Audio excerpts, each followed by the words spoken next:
The words hit me like ice water to the face. Pack your things. 1 hour. Get out of my house. My house. The house I'd been paying the mortgage on for 3 years. The house where I'd painted every room, fixed every broken pipe, where I'd built a life with my husband Marcus. The house his mother Dorothy was now claiming as her own. I stood frozen in my own kitchen, staring at this woman who'd raised the man I loved, watching her mouth move with words that couldn't possibly be real. Her gray hair was pulled back in that severe bun she always wore when she meant business. Her arms were crossed, her face set in stone. My sister-in-law Jessica stood behind her like a shadow, avoiding my eyes. This was for Jessica's comfort, Dorothy had said. Jessica needed a place to stay after her divorce, and I was making her uncomfortable. I was the problem that needed to be removed. 1 hour. My hands shook as I gripped the kitchen counter. The granite was cold under my palms, solid and real in a world that had suddenly tilted sideways. This was my counter. I'd picked out this stone myself, spent weeks comparing samples, saved for months to afford it. Dorothy's voice cut through my shock again. Jessica's been through enough. She needs family support right now, not tension in the house. You can find somewhere else to go. The casual cruelty of it stole my breath. 3 years of mortgage payments. 3 years of treating this woman with respect, of biting my tongue when she criticized my cooking, my clothes, my career. 3 years of trying to be the daughter-in-law she wanted. And now I had 1 hour to disappear from my own life. Marcus wasn't home. He was at work, completely unaware that his mother was dismantling our marriage with the efficiency of a demolition crew. I reached for my phone with trembling fingers, but Dorothy's voice stopped me. Don't bother calling Marcus. I already spoke to him. He understands this is what's best for the family. The lie hit me harder than a physical blow. Marcus would never agree to this. He couldn't. We'd fought about his mother's interference before, sure, but he'd always taken my side when it mattered. He had to know this was insane. But doubt crept in like poison. Had they worn him down? Had Dorothy finally convinced him that I was the outsider, the one who didn't belong? I looked at Jessica, searching her face for any sign of conscience, any hint that she knew this was wrong. She was 26 years old, perfectly capable of finding her own place. Her divorce had been finalized 2 months ago, and she'd been living in our guest room ever since, supposedly just until she got back on her feet.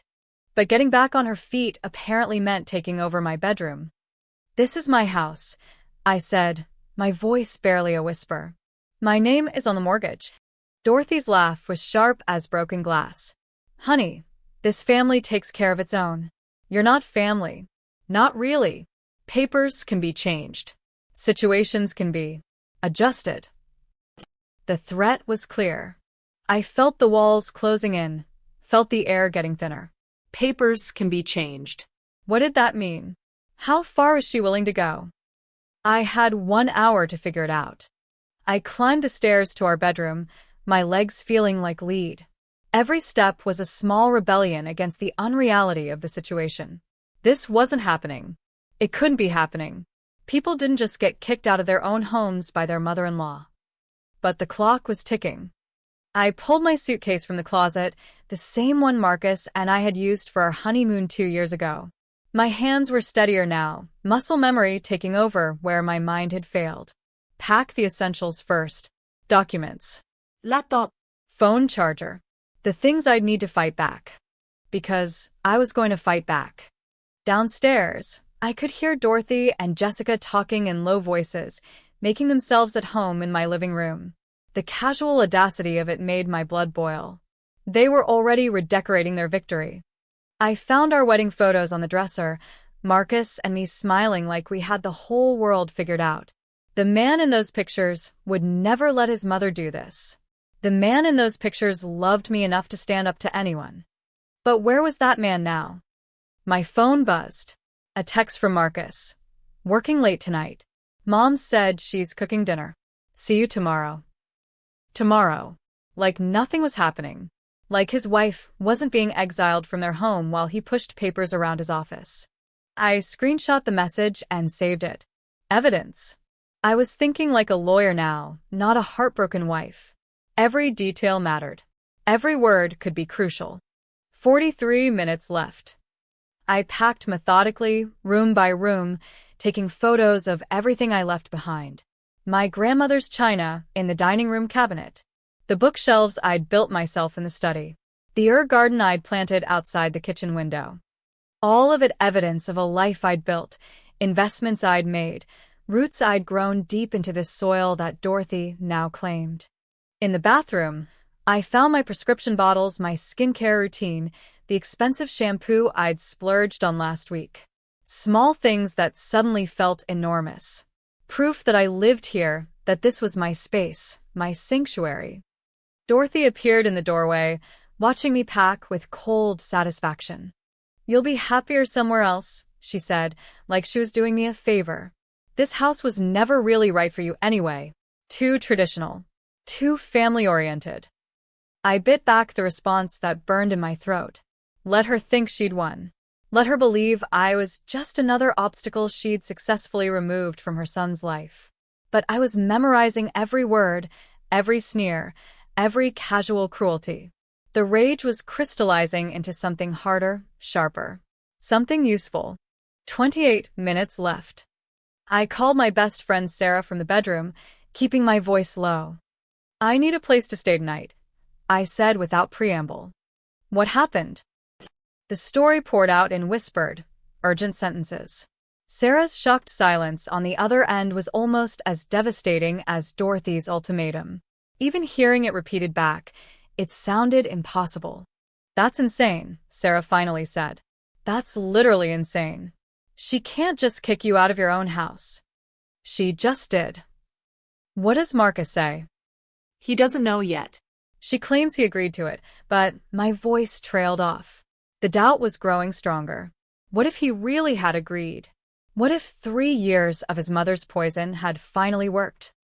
"Come over," Sarah said firmly. "We'll figure this out." 15 minutes left. I stood in the doorway of our bedroom, suitcase in hand, and took one last look around. The bed we'd picked out together. The reading chair, where Marcus liked to work on his laptop. The window seat where I'd spent countless Saturday mornings with my coffee and a book. Dorothy's voice drifted up from downstairs, already making plans for redecorating. Already erasing me from the space I'd called home. But she'd made one critical mistake. She thought I would just disappear, just fade away like so many inconvenient daughters-in-law before me. She didn't know that I'd kept every mortgage statement, every receipt, every piece of documentation that proved this house was mine. She didn't know that I'd been raised by a woman who taught me to fight for what was mine. She didn't know that kicking me out was the worst thing she could have done for her own cause. The front door closed behind me with a quiet click. My car was packed. My old life was over. But the war was just beginning. I drove to Sarah's house in a daze, following familiar streets that looked foreign now. Everything looked different when you were homeless, when the solid ground beneath your feet had turned to quicksand. Sarah was waiting on her porch, and the sight of her familiar face almost broke the dam I'd built around my emotions. But I couldn't afford to break down. Not yet. "Tell me everything," she said as we sat in her kitchen. I laid out the whole story again, more calmly this time. Sarah's face grew darker with each detail. "And Marcus really doesn't know?" Dorothy claims she talked to him, but the text I got didn't mention anything about me leaving. Either she's lying, or I couldn't finish the sentence. "Either way, you need to talk to him. Tonight." I nodded, but part of me was terrified of that conversation. What if Dorothy was telling the truth?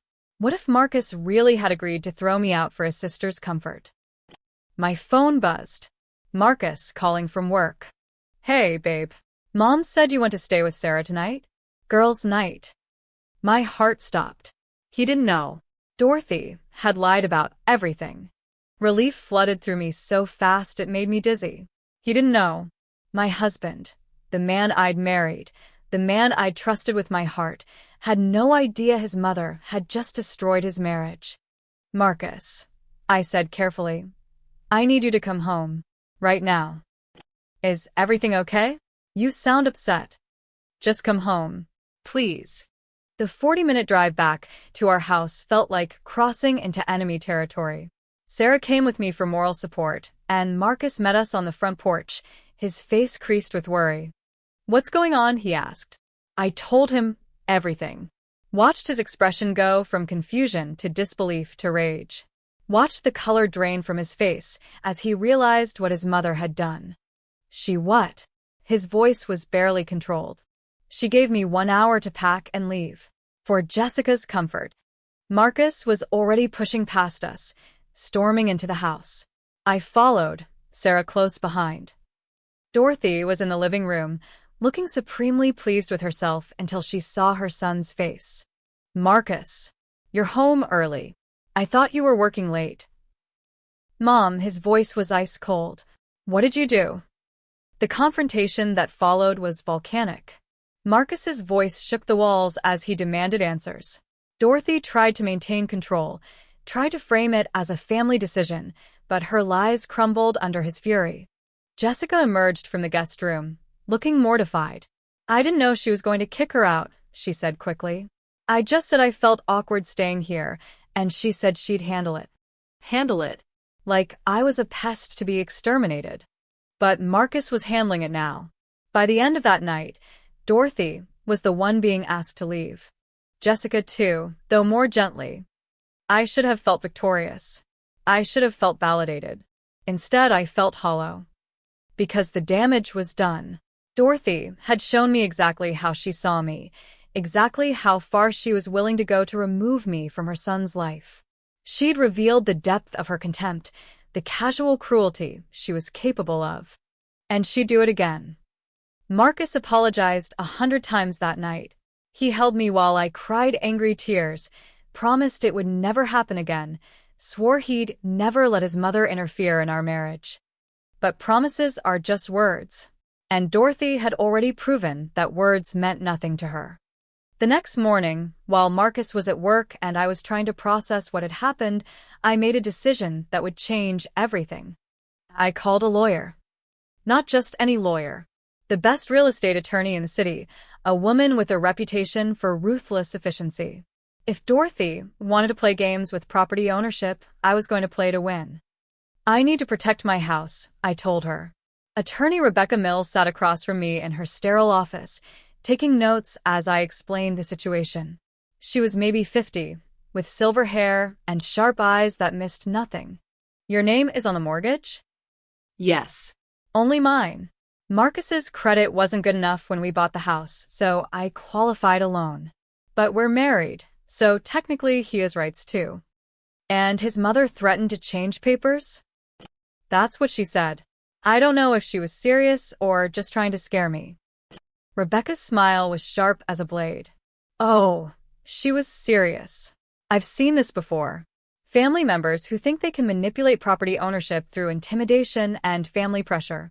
The good news is, the law doesn't care about family politics. She explained my options. I could file for exclusive occupancy. I could change the locks. I could even evict Marcus if necessary since my name was the only one on the mortgage. But there was a nuclear option that caught my attention. "Tell me about adverse possession," I said. Rebecca raised an eyebrow. "That's a little extreme for a marital dispute. This isn't about my marriage anymore.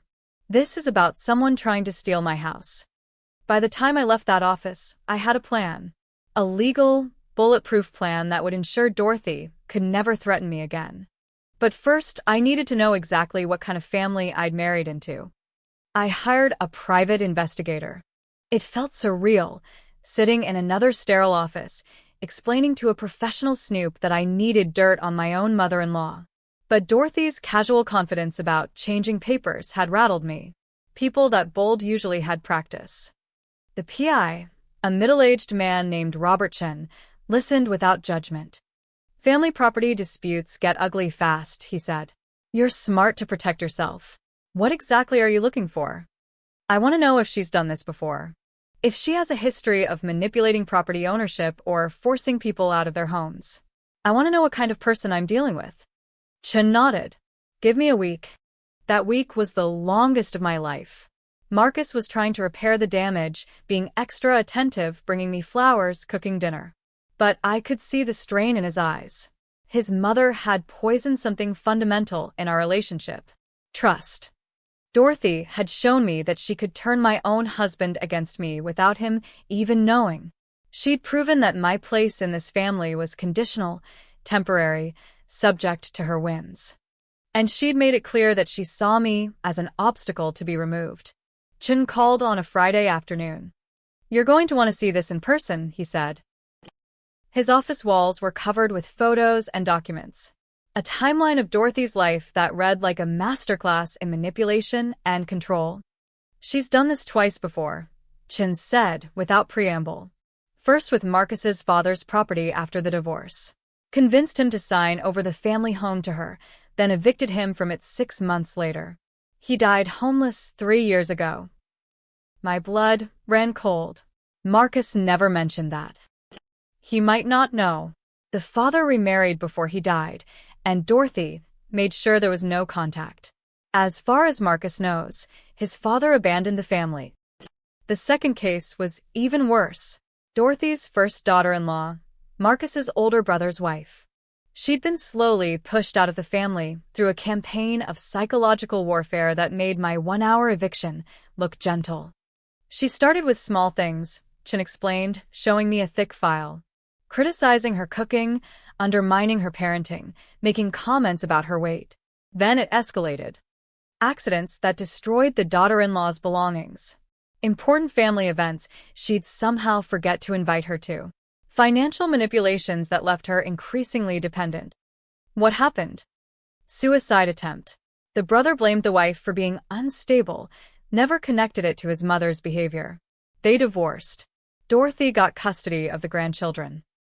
I stared at the photos of a woman who looked exhausted, defeated. A woman who'd been systematically destroyed by the same person who'd tried to erase me in one afternoon. "There's more," Chen said gently. "Dorothy's current house? She doesn't own it." My head snapped up. "What?" "It's in Marcus's name. Has been since he was 21. She convinced him to buy it as an investment, with her living there as the tenant. But she's never paid rent, and she's been using his credit to expand the mortgage twice." The pieces clicked together. Dorothy had been living rent-free in a house her son owned, while building debt in his name. And now she was trying to steal my house too. "She's a professional," I said. Yes. "And she's good at it. But she made a mistake with you." "What's that?" Chen smiled grimly. "She underestimated you. The other women she destroyed were isolated, dependent, unsure of their rights. You're not." I walked out of that office with a folder full of evidence and a heart full of cold rage. Dorothy hadn't just threatened me. She'd been systematically destroying lives for decades. But her reign of terror was about to end. I didn't tell Marcus about the investigation immediately. I needed to be strategic. Dorothy had spent years building her control over her family, and dismantling it would require precision. First, I secured my house. Rebecca Mills helped me file paperwork that established my exclusive ownership beyond any doubt. We changed the locks, installed a security system, and made it legally impossible for anyone to remove me from my own property. Then I had a conversation with Marcus that would determine the future of our marriage. "I need you to choose," I told him over dinner at home. "Me or her." He looked stricken. "You're both important to me." "She tried to steal my house, Marcus. She lied to you about having your permission. She's done this to other women in your family." I slid the PI report across the table. Watched his face go white as he read about his father, about his sister-in-law, about the pattern of abuse his mother had perfected. "This can't be true," he whispered. "It's all documented. Court records, police reports, hospital records. Your mother is a predator, and she's been using you as a weapon." The silence stretched between us. I could see him struggling, trying to reconcile the woman who'd raised him with the monster in the file. "What do you want me to do?" he finally asked. "I want you to help me stop her." The next phase of my plan required Marcus's cooperation. And to his credit, once he understood the full scope of his mother's manipulation, he was all in. We started with the house she was living in. The house that was actually his, that she'd been using without paying rent for 15 years. Marcus called her on a Tuesday evening. "Mom, we need to talk about your living situation." I could hear her voice through the phone, immediately defensive. "What about it?" "The house you're living in? It's mine. I've been paying the mortgage for 15 years, and you've never paid rent. That house is our family home. It's where I raised you and your brother. It's my house, Mom, and I need you to start paying rent or find somewhere else to live." The explosion was immediate and vicious. Dorothy accused him of being brainwashed by me, of betraying his family, of forgetting everything she'd sacrificed for him. But Marcus held firm. "You have 60 days to decide. Pay market rate rent or move out." 60 days. Ironic justice for the woman who'd given me 1 hour. Dorothy's response was swift and predictable. She launched a full-scale campaign to turn Marcus against me, calling his brother, his aunts, anyone who would listen. I was a gold digger, a manipulator, a poison in the family. But this time, Marcus didn't waver. The evidence was too overwhelming, the pattern too clear. Then Dorothy made her fatal mistake. She tried to break into my house. I was working from home when the security system alarm went off. The cameras showed Dorothy and Jessica at my back door, using what looked like locksmith tools. I called the police first, then Marcus. "Your mother is trying to break into our house." The responding officers found Dorothy with illegal entry tools and a bag full of what she claimed were family heirlooms from inside my house. Jewelry and photographs she insisted belonged to Marcus, not me. But the officers didn't care about family drama. Breaking and entering was breaking and entering. Dorothy was arrested on my front lawn, handcuffed, and placed in the back of a police car while the neighbors watched. Her mask of respectability finally slipped completely, and she screamed threats at me through the car window. "This isn't over. You can't steal my family. I'll destroy you." The officers had to physically restrain her. Marcus arrived as they were driving away. His face was gray with shock and shame. "I'm sorry," he said, over and over. "I'm so sorry." The court date was set for 6 weeks later. Dorothy hired an expensive lawyer and mounted a defense based on family loyalty and property confusion. She painted herself as a grieving mother trying to protect her son from a manipulative wife. But Rebecca Mills was ready. She presented the pattern of abuse, the documented history of property manipulation, the evidence of Dorothy's profession of terrorizing daughters-in-law. The private investigator testified about the suspicious death of Marcus's father, the suicide attempt of the previous daughter-in-law. And then came the moment I'd been waiting for. Rebecca called me to the witness stand. "Tell us what happened on the day Dorothy Morris evicted you from your own home." I told the story slowly, methodically. Every detail, every cruel word, every moment of that devastating hour when she'd tried to erase me from my own life. The courtroom was silent when I finished. Dorothy's lawyer tried to cross-examine me, tried to paint me as vindictive, but the evidence was overwhelming. Police reports, security footage, financial records, witness testimony. The judge found Dorothy guilty of attempted burglary and criminal trespass. But more importantly, he issued a restraining order that prohibited her from coming within 500 feet of me or my property. She was also ordered to vacate Marcus's house within 30 days. As we left the courthouse, Dorothy screamed at us from across the parking lot. "You think you've won? This family will never accept you. You'll never belong." But her words no longer had power over me. Because I'd learned something important in those months of fighting back. I didn't need her family's acceptance. I didn't need to belong to people who saw me as disposable. I had my house. I had my husband, who'd finally chosen me over his mother's toxicity. I had my self-respect. And Dorothy had nothing but her rage and her restraining order. 6 months later, Marcus and I were having dinner when he brought up the subject of his family. "My brother called today," he said quietly. I looked up from my pasta. What did he want? "Mom's been staying with him since the eviction. It's not going well." I wasn't surprised. Dorothy's pattern was always the same. Move in, take control, destroy relationships until she was forced to move on. She's trying to get him to kick his wife out, Marcus continued. Claims the house is too crowded with everyone there.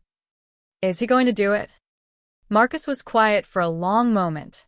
He asked me if I thought Mom was really what the court said she was, a predator. What did you tell him? I told him about Dad, about what really happened to him. This was new. Marcus had finally contacted his father's second wife, learned the truth about how Dorothy had isolated and financially destroyed the man who'd raised him. He didn't believe me at first, Marcus said. But then his wife told him things Mom had been doing. Small things, but the pattern starting. Yeah. We finished dinner in thoughtful silence. Part of me felt vindicated that Dorothy's true nature was finally being exposed. But another part felt sad for the family she was destroying, the lives she was twisting with her toxic need for control. A year later, Dorothy was living alone in a small apartment across town. Her other son had finally seen through her manipulation and asked her to leave.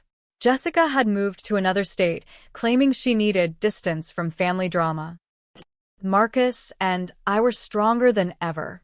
The crisis had forced us to confront some hard truths about his family and our marriage, but we'd come through it with a deeper understanding of each other.